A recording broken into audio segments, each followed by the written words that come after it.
to another edition of Babble. Or should I say welcome back, because it's been a really long time since I've done a movie review. But let's get started. Halloween 2018. So let's get started right now without any further waiting or postponing. Let's see the trailer. Whether you've seen it or whether you haven't, whether you've seen the movie or whether you haven't, check this out. I've waited for him.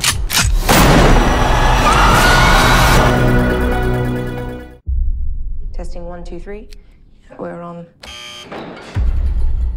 We're here to investigate a patient that killed 3 innocent teenagers on a Halloween in 1978. He was shot by his own psychiatrist and taken into custody that night, and has spent the last 40 years in captivity. Hello, Michael. I have something you might like to see.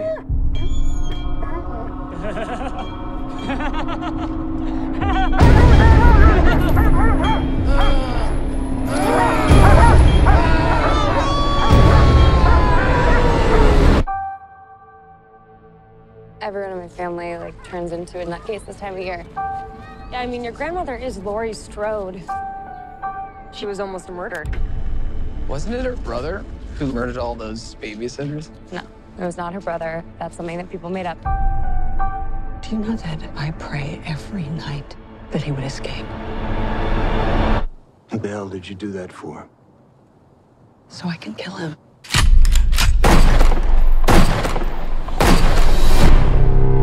Dad, look out! The bus crashed. Mom, what bus crash? Michael escaped.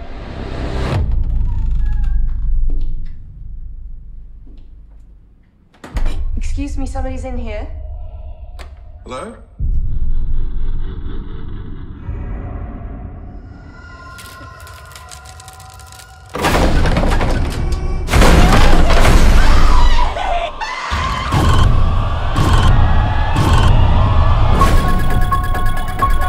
He's waited for this night.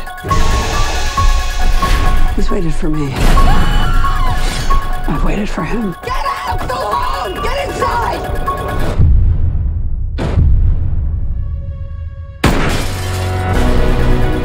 You don't believe in the boogeyman? He's here! Michael! You should.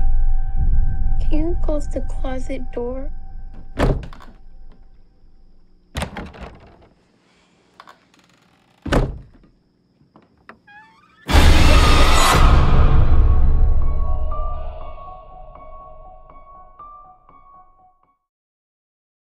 Okay, there was the trailer.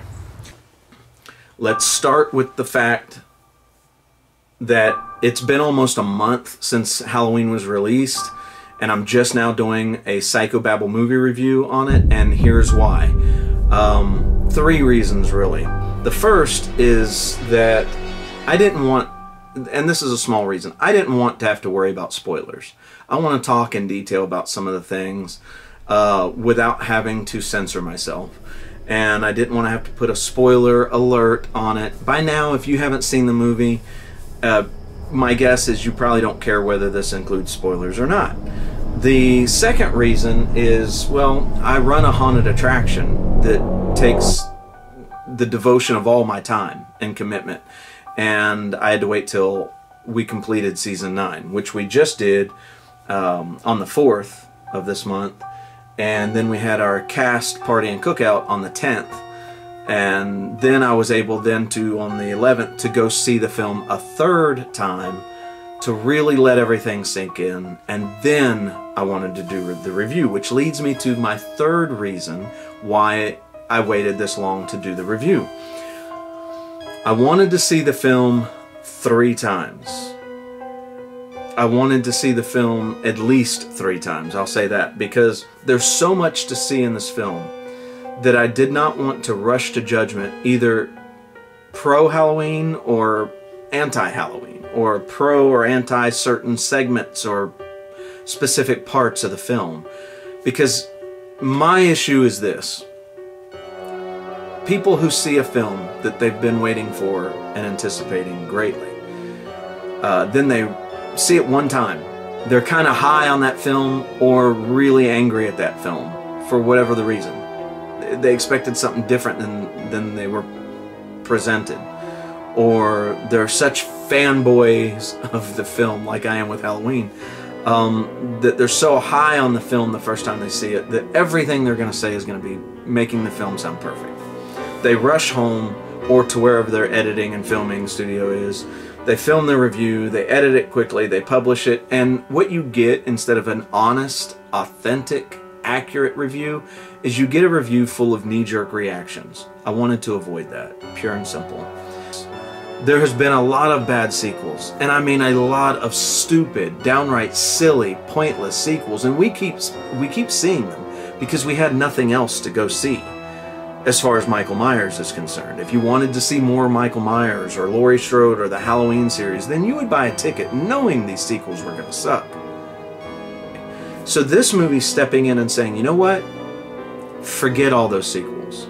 None of them happened. None of them. Halloween Night happened in 1978. And for 40 years, Michael's been under lock and key. He breaks loose, and now, 40 years later, to the night, he's back. When the sheriff, or not the sheriff, but Hawkins, one of the deputies, is talking to someone, and I think if I remember right, and I know I've seen the movie 3 times, I think it's the sheriff he's talking to. He's talking about Halloween 40 years ago, the murders, and he references what was supposed to be the original title of Halloween in 1978. The original title was going to be called The Babysitter Murders, and that's what he calls that case file when he says The Babysitter Murders. 40 years ago, 1978, Halloween night, 40 years ago tonight. And he's telling that to the sheriff in the cowboy hat. And so when you see one person in the film saying what was supposed to be the title of the original Halloween, that's super cool. So there's so many references to not only the original script and movie, obviously, because this is a direct sequel to it, but there's so many references to the only good parts of all those horrible sequels that this movie thankfully erases. It kind of cherry picks the parts that are the best and references them or shows them to us again in modern day timeline. I loved it. There are little nuances a lot of people won't pick up on also that I really love. If you go back and watch this film, Halloween, the new one, 2018, and there's the scene where Laurie shows up to her daughter and granddaughter's dinner in a restaurant, and when she decides to go ahead and sit down, the way that she goes okay and she leads with her head and kind of leans into it, it's almost that playful body language that we saw so much in the original movie 40 years ago. So that really tells you Jamie Lee Curtis didn't just show up and mail in her performance. She literally went there back into character as Laurie Strode, but adding all of the 40 years of fear and stress and trauma that made her the hard woman that we see in this film. But you see little cracks of that vulnerable Laurie from the original movie, and that acting is unbelievably skilled and something that we probably for the most part will refuse to acknowledge because it's a Halloween movie. But so what? It's there. She did an incredible part. Another scene where you see that little crack of old Laurie shining through all of this hardness, this hardened person she's become, is when her granddaughter's talking to her out on the side of the ball field at school, and she tells her to say goodbye to the boogeyman. Well, when she first starts talking to her grandmother, Laurie, about what her fear of Michael and not letting him go has done to her life and her family, you see Laurie's face just kind of drop, and like this, almost this, she's allowing her granddaughter to lecture her, but it's also, so that's the little bit of a vulnerable personality that's showing through from the old Laurie, but also it's almost an expression of, wow, really, you two? Because she's getting railed by the public and her own family for the way she lives, you know, in preparation for if and when Michael ever gets out, and how she deals with being a survivor of the babysitter murders in '78. But the one person that you can tell she feels the closest to is her granddaughter. And when her granddaughter then decides to bring this up to her and call her out on it, that little sign of being let down by figuring out, wow, even you too, you know, and that's just little things like that without saying a word are things I look at in every performance at any level in any genre of film. Did not think I was going to see it in a Halloween film, to be honest, and we did. I want to talk about the filmmaker's choice to show Michael's face in this movie. No, we didn't get a really clear front squared off frame shot of his face, which is probably a good idea, but we got to see enough of him to know what he looks like, and I don't feel like it was a mistake, and that's something that's counter what I normally say. It's contrary to what I normally say.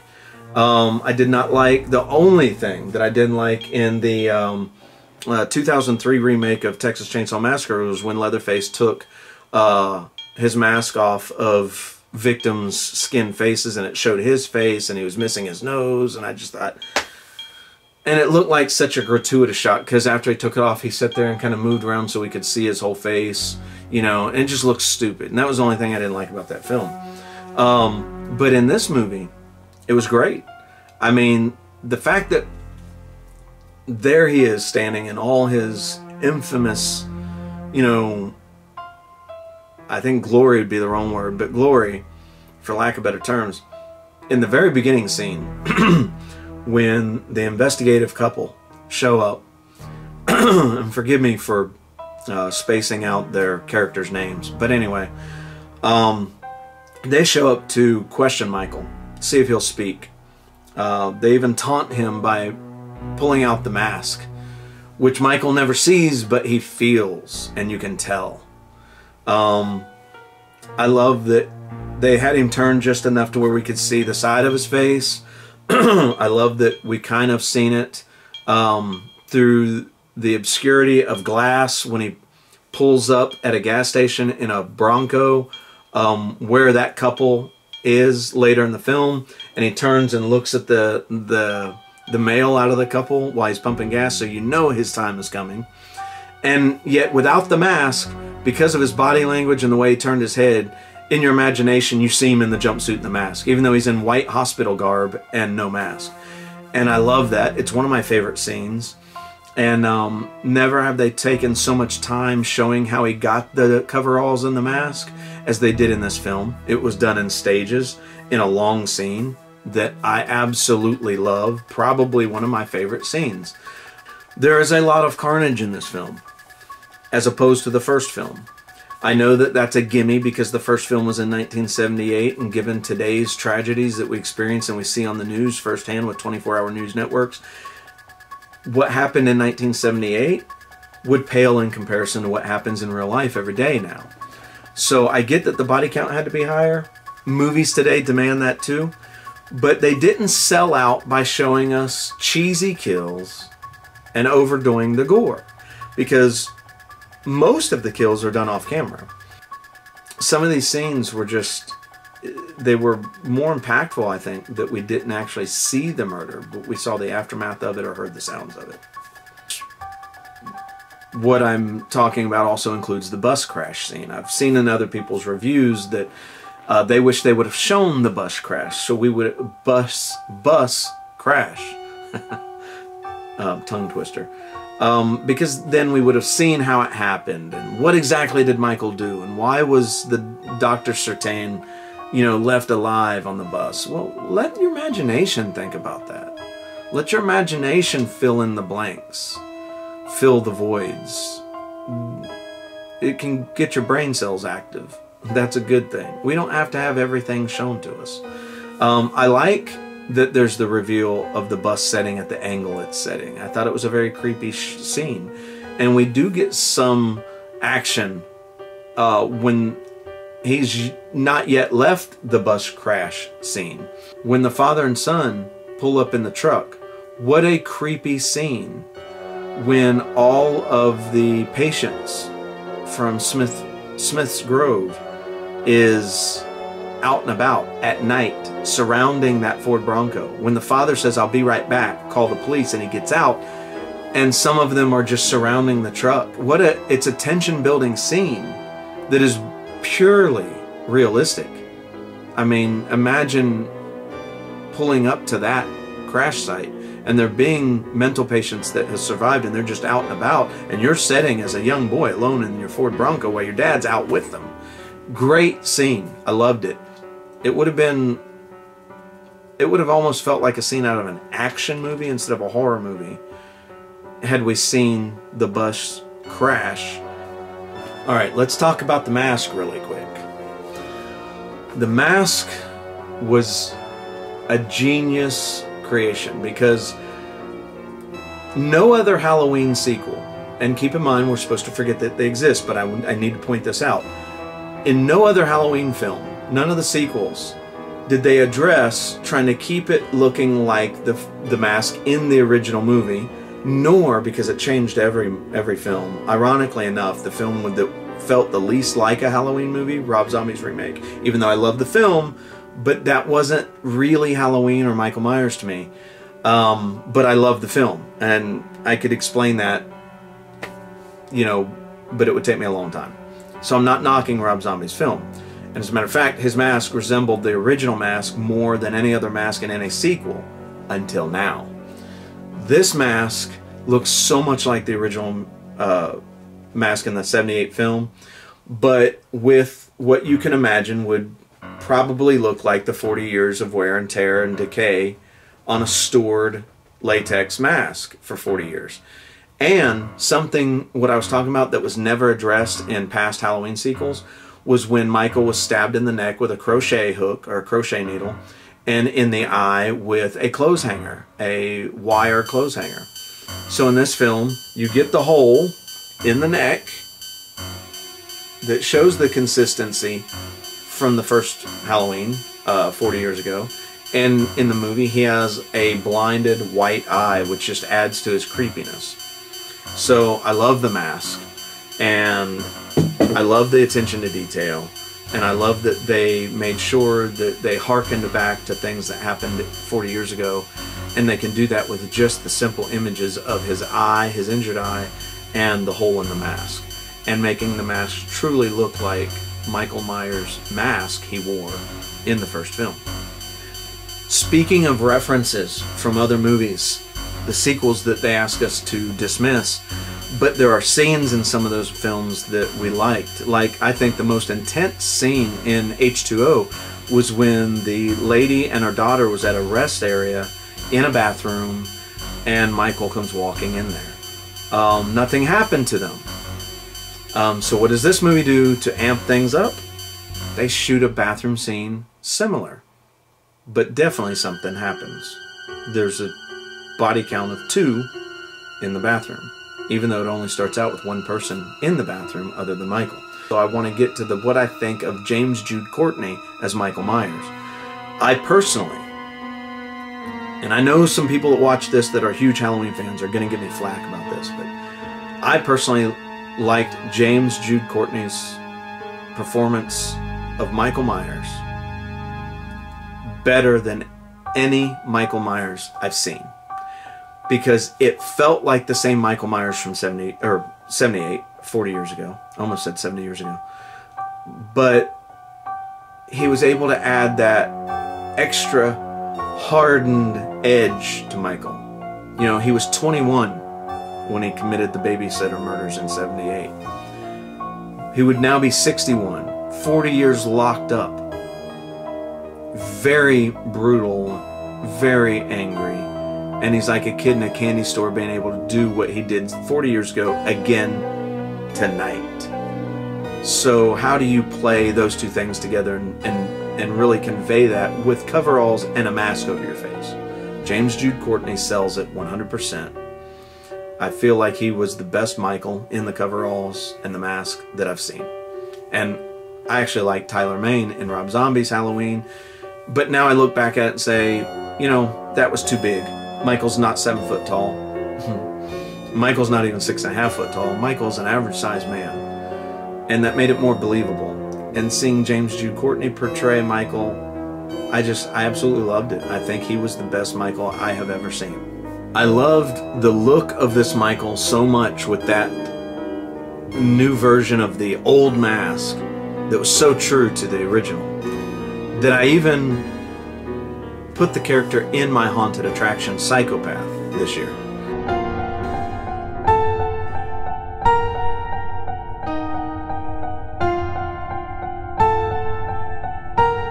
I want to touch base on a couple things that I did not like about the film, and then I'll give my overall rating on a scale from 1 to 10.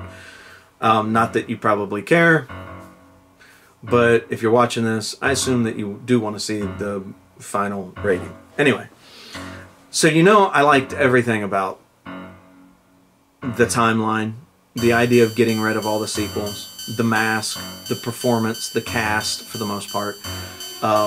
James Jude Courtney as Michael Myers, Nick Castle exemplifying class, passing the baton on to James Jude Courtney. Now let's get to what I don't like about films in general, and that happened in this film too. I don't like if you as an artist want to present to me your vision and then you don't stay true to it. Instead, you do an early screening. You hear a bunch of people say they didn't like a scene or an ending, so you go back and reshoot it to try to please the masses. I don't like that. I know it's a business, but you're an artist. Show us your artistry. And we either love it, like it, or tough shit. But don't change it because of us. Could you imagine the 70s if some of those great bands from the 60s and the 70s decided to change the lyrics or the chords to their famous songs because some 17-year-old told them why it didn't work?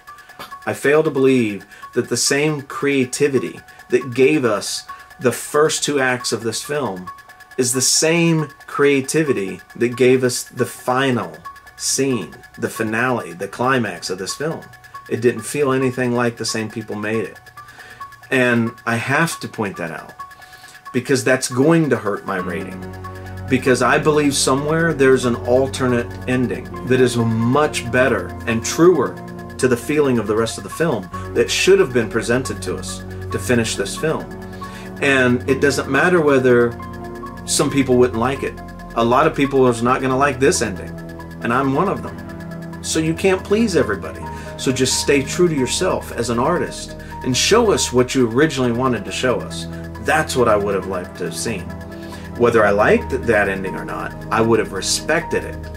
I don't respect this ending because I feel like it's a watered down, fast reshoot done very quickly to please the masses. We have that kind of feel-good Hollywood ending, all 3 generations of the Strodes standing there together. They conveniently find a ride that they can hitch.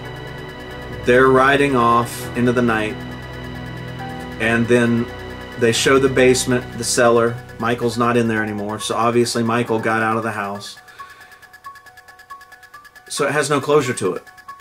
They tried to please the Hollywood crowd that wants that happy ending, but they also wanted to not destroy Michael.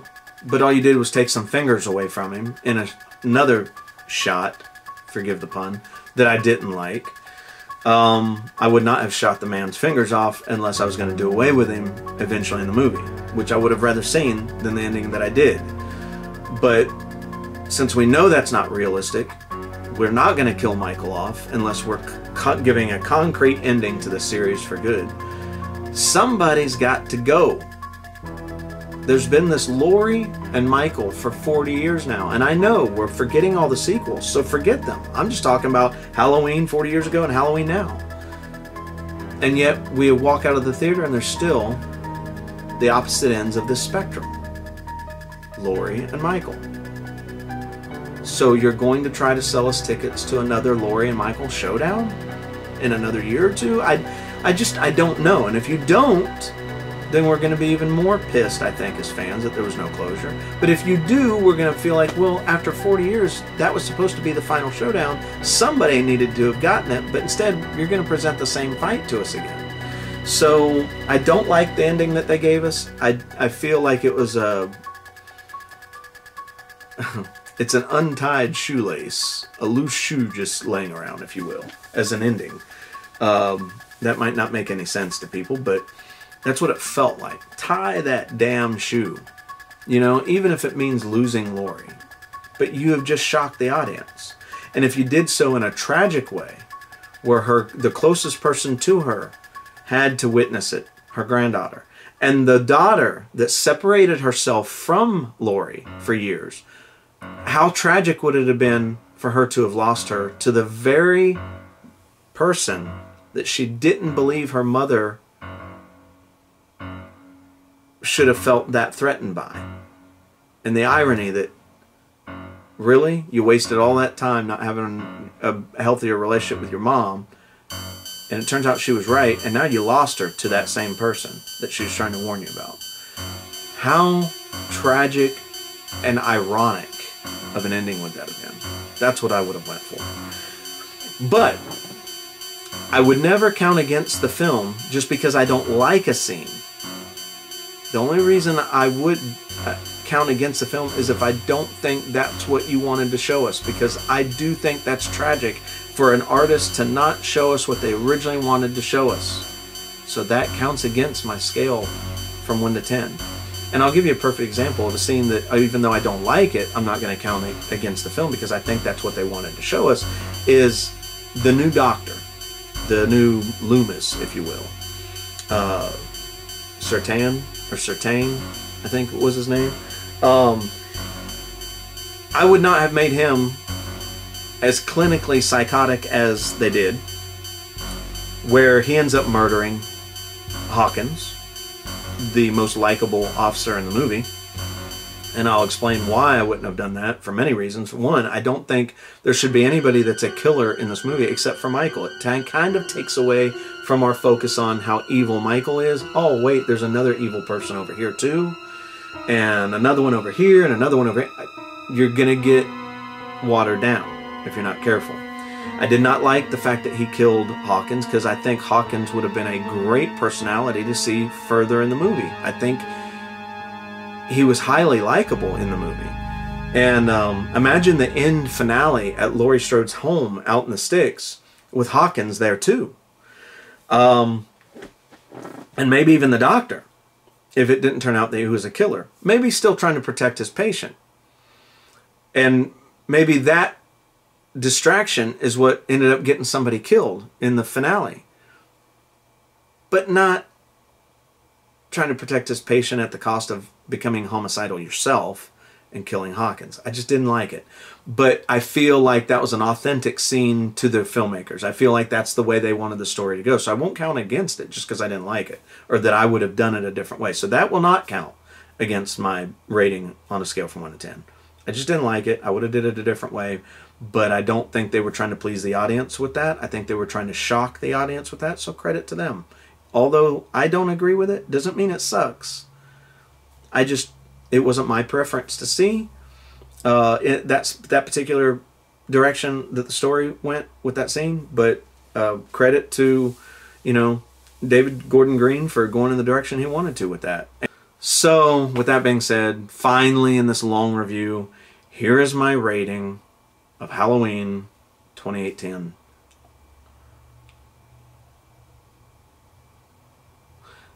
So finally, after a very long movie review, here is my Psychobabble rating on a scale from 1 to 10 of Halloween, the 2018 version.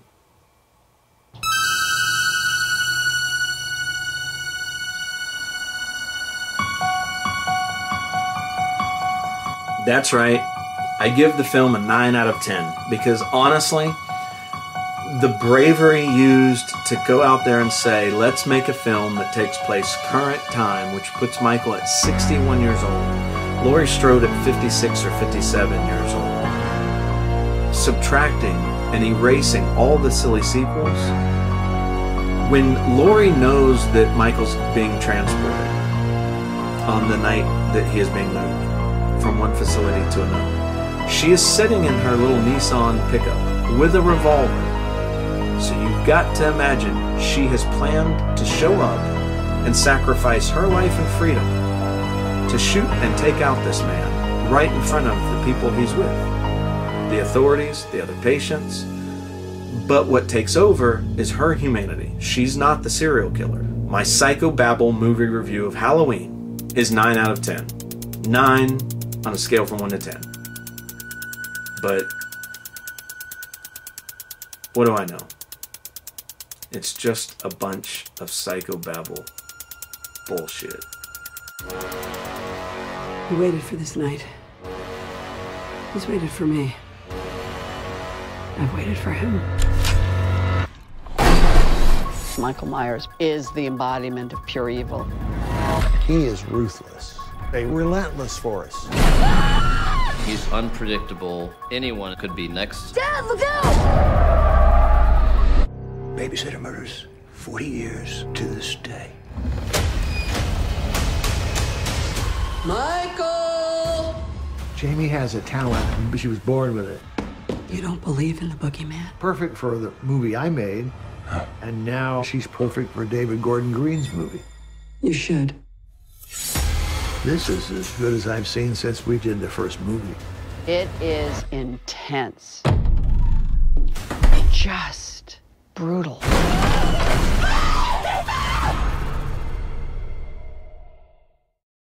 In the opening credits to Halloween 2018, you see a jack-o'-lantern that looks wilted and crushed, and it's actually cut to look just like the jack-o'-lantern in the opening credits of the 1978 film 40 years ago. But it starts off wilted, like I said, and as the credits play, the opening credits, mind you, to the film, it fills up. It's just filmed and then edited to play back in reverse, but it just fills up, rises up, and it appears then to look like the jack-o'-lantern from the original movie. And I think what that is doing is sending the message to us that, look, we understand that the Halloween series has been dead for a long time, referring to all those stupid sequels that this movie erases. But now we're reviving it. And I think that's what that means when it becomes, when it rises up and becomes full and vibrant and fresh again.